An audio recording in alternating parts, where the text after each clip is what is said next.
All right. Everyone, welcome. Good evening, good morning, good afternoon, or it's almost time for the night for some of you, whichever part of the world you are. Welcome to the Agile Talk, one of the series of talks we have been organizing. A couple of minutes about SpreadAgile is a community platform that we have started. When I say we, it is Vijay, who is there in the meeting as well, myself and another CST, Nanda. We three are these, three of these Scrum Alliance CSTs. We all live in the same city, Hyderabad. So we conducted a regional Scrum gathering, Hyderabad, in 2020, last year. And it was one of the largest gatherings that we could ever do. And after that gathering, we were like so excited to see how else can we help the community learn, some of these Agile practitioner lessons and some of the experiences that across the globe are gathered together. So that is when we mooted this idea of starting SpreadAgile as a platform, more of a community platform. And then we do a lot of these talks and webinars and sessions, at least one on a monthly basis. And we also have our website, www.spreadagile.com. And typically on the last Thursday or so, but we are still figuring out what would be a better time, better day, and so on and so forth. Thank you all for joining this. I know it takes some commitment to join a session, and thank you for that commitment towards the learning that you have shown. Today, our guest speaker, I'm very, very honored to invite our speaker, Jim, from the United States, living in Las Vegas, one of the most happening places around the world. And, it's a lot of years of experience in terms of Agile and Scrum implementation. Also a Scrum Alliance certified Scrum trainer. I'm sure Jim helped several thousands and thousands of professionals out there and several organizations as well to become Agile and transform and so on. So Jim, the stage is yours. If you could kindly help the folks understand a little bit more about yourself, because I just wanted to take not more than 2 lines about you. And the topic, as all of you are aware of, is more about leadership skills and how it can change your life and your world. And I am as equally excited as all of you are to learn into this session. And Jim, it's all yours, please, sir. All right, Suresh, thank you. And Vijay, thank you very much for the time. And all of you, thank you for giving me a little bit of your evening, as it were, or your day, wherever you happen to be. As Suresh said, my name is Jim Schiel. I'm also a CST. I've been teaching Scrum classes and workshops around the world since 2005. So I've been at it for a little while. And let's see, that comes out to what, about 16, 17 years. I've also been a programmer. I've been in management and leadership for about 35 years at this point. And I'll tell you, in my 30 plus years of leading teams and traveling the world and talking with other successful leaders and literally thousands of training classes, and a touch more than 20,000 students, I've learned a lot about leadership that I want to share a little bit of that with you today. We've only got so much time, and there's so much I want to tell you. But in all those travels and in my work, in both in my businesses and before I started these businesses, and I was working for Siemens Medical, I've taken a lot of that stuff that I've learned, and I've used a lot of it, and some of it's worked and some of it hasn't. And I've kind of cut away the stuff that didn't work, and I've pared it down to some things that are really powerful. And the thing about sometimes we talk about Agile leadership, and the thing you got to understand about Agile leadership is I'm not certain that there really is an Agile leadership as much as there is a leadership that works really well in an Agile environment. And more I'm convinced that if you've got a company going forward that is not Agile and not attempting to become Agile, and you look at the complexity of the world today, technological complexity, social complexity, political and geopolitical complexity, It's getting more and more complex every day at a very, very rapid rate. In fact, the whole COVID thing accelerated our use of technology in ways that we would not have seen in 5 or 10 years. Things were popping up in months because it was the only way to move forward. I mean, as a species, we are very adaptable. And part of what I want to tell you about today is exactly that. Leadership needs to adapt. What was good in the 20th century is not working in the 21st, and it's going to fail utterly if we don't take some steps. So what I want to do today is give you a couple of things. Number one, I want to tell you why leadership skills need to change beyond what I've already told you. I want to give you just a sampling of some of the tips and tricks that you can use. And some of these things are things you can, like right now, as soon as we're done, or hey, go to bed tomorrow, as soon as you get up, you can start doing this stuff. Because the thing about leadership is not management. And that's the first thing we should talk about here. Leadership is not management. They're two different things. Management, while important, is about planning, controlling, managing, budgeting, okay? Leadership is about engaging followers. It's about creating a vision for the future, communicating that vision, helping people see how to get there, and giving them someone to follow. Those are two very, very different things, right? You don't have to have authority to lead. Mother Teresa led. Mahatma Gandhi led. They did not manage. They didn't have to. They didn't have authority. They didn't need it. Leadership is about how you get not just other people, yourself too. Leadership can be how you control what you do during the day, and you don't take on too much and you don't overwhelm yourself. Leadership appears in a lot of different ways. And what I want to do is give you a couple of the things that you can do right away that will make a difference in your life and, yes, in the world. One of the other things I want to talk about just briefly, I won't spend much of your time on it, is a training system that we've built at Artisan, and literally like 2 seconds on that one, that will give you so much more, okay? But I'm not turning it into a sales pitch. I want to show you a couple cool things and then show you where you can get a lot more. That's it. So I'm going to bring up some slides here if you don't mind, so you don't have to look at my ugly face all day, or at least for the next 41 minutes. There we go. So let's talk about leadership skills that can change your life and, yeah, the world. And let me start with a couple quick questions. All right. You don't have to answer them. Don't like get ready to start answering questions in the chat window. I can imagine what your answers would be, because we're all in the same boat when it comes to life and work and careers. So just think about it. Okay. So question number one, are you so stressed? Sometimes you don't even like going to work. Okay. Much less the work that you're doing. You just like, I don't even want to go to work. It's just too hard. Is your to-do list getting longer and longer and longer, and you're working more and more hours? And you know what? That list is getting longer and longer. It's not getting shorter. Are you convinced that you're never going to get to the bottom of that list? And one more, do you feel like there's more to do in a single day than there are hours in the day to do it? I mean, I got to tell you, all of these things, I would say yes to. At one point in my life, at one point in my career over the last 35, 36 years, I would absolutely say yes to all of it. I've been there, I've done it, I get it, okay? I still find myself wishing that the day were a little longer, because I run my own businesses. I could be 10, 11 hours into the day on a normal day going, I just need a couple more hours. I just need a couple more hours. And the problem, of course, is that you can work yourself to the point of exhaustion, and then you're no good to anybody. Not you, not your spouse, not your children. It's not a good move, right?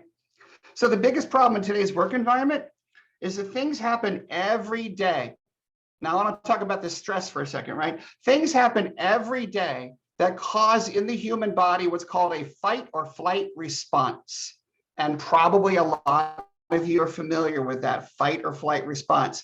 What does it in the workplace? Angry customers, angry bosses, right? tight deadlines to unreasonable expectations, a lack of skills or a lack of tools. All of these can lead to fight or flight. And let me tell you a little bit about fight and flight, because it's going to make a big difference for you. In prehistoric times, that fight or flight response was supposed to protect us from a predator, from a dangerous enemy, a saber-toothed tiger, a stampaging woolly mammoth, okay? You want to be able to either, if you got to fight, you fight. If you got to run, you run. And the thing is, the body has a physiological reaction when you're under that type of, oh my gosh, type stress. And the problem in the workplace is we still have that response system, but there's no one to fight and there's nowhere to run. And what happens is you get into that stressful situation and your body is pumped full of adrenaline. Literally, your pupils will dilate in order to allow your eyes to view your surroundings more effectively. Your blood flow increases, blood clotting factors literally are increased just in case you get injured, that you don't bleed out. Increased respiration improves the oxygen level in your bloodstream and in your muscles. And that's in order to give you an energy boost to allow you to run faster and react more quickly. And to respond to that threat, you may even discover your muscles tensing to the point that you might even find yourself shaking. You get that angry or that scared. That's the whole fight or flight response. The problem with that in the workplace is it can lead to some really significant problems. Because like I said, there's nowhere to run and there's nobody to fight. And what does that mean? Exhaustion, digestive problems, headaches, migraines, overeating. We have a lot of overeating issues on this planet right now. Drug, alcohol abuse, hypertension, which means an increased blood pressure, diabetes, okay, blood sugar is out of control, strokes. And that's just the physical result. Then there's the mental result. Anxiety, irritability, a lack of motivation, which actually makes the problem worse. Well, all of these make the problem worse. And depression. The World Health Organization estimates that workplace stress costs the world more than $1 trillion in lost productivity. $1 trillion, 1,000 million. That's a lot, okay? Actually, it's not even 1,000 million, it's 1,000,000 million. 1,000 million is only 1 billion. So think of a 1 and 12 zeros after it, all right? That much money lost every single year because you and I and our colleagues are getting sick or worse, okay? It's not a good situation, but it's not the only situation you need to worry about as a leader. Then you got these folks, the employees that are bored, the employees that they don't want to be there. They just go through the paces, they collect their paycheck, okay? And you might know these people. You might be a manager of these people, okay? And in fact, if you are a manager, I guarantee it, you have some of these people on your staff. And if you are a manager or even a colleague of these folks, you're spending a lot of time helping these people do their job, telling them what to do. And they tend to be unwilling to do anything beyond what they're told to do, and they take responsibility for none of the results. I mean, that makes your life even harder. And I mentioned, whether you're a manager or not, people that are disengaged, that are just there, okay? Because there's a lot of them. In any given workplace, 55% of all the employees are there for the paycheck. Now, if you're not one of them, that means you're carrying most of the load of the organization. And that 55% is just kind of there. And worse, of those 55%, 19 of them, the ones in red there at the bottom, are actively disengaged. And what that means is they're in the break rooms, they're outside the office building, they might even be inside their office, talking badly about other employees, about managers, about the company, about the customers. And you know what they're doing? They're bringing everybody else down with them. Okay, that is not a great environment to be at.